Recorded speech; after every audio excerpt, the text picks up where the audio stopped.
So from the yogic tradition, in that year that I was off, I was just kind of exploring other traditions. I went to do Vipassana, and the first time I did it in the tradition of Goenka.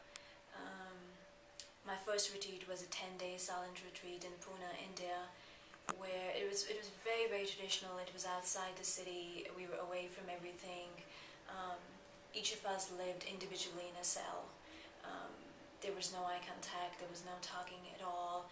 There were 2 meals a day.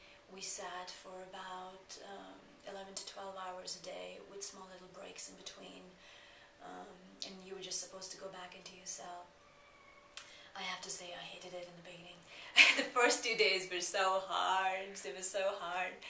And I think it was from the 3rd day that I started to feel a shift.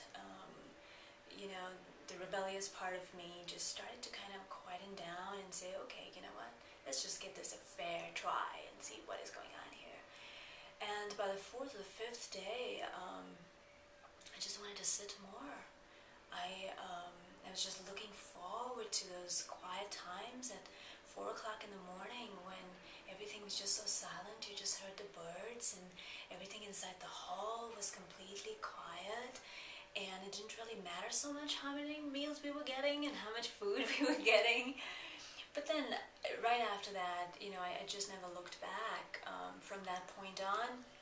I remember coming out and just devouring information about the Buddhist tradition, buying books, reading, just getting at whatever I could learn about it. And, of course, following other teachers, learning how different teachers taught and interpreted, and the text, the sutras is taught by the Buddha. And but I remember what really drew me more towards the Buddhist style of meditation was the man who Buddha himself was. I remember the first words of his that struck me were that he says that don't accept any teacher or any teaching at its face value, even if it's given by me. Take the teaching, put it into practice, and if you find that it leads to more love, compassion, to more insight and awareness in your inner and your outer life, then you know it's a true teaching. But if it doesn't, then you know it's not such an effective teaching. This was a man who was not telling you, just do this.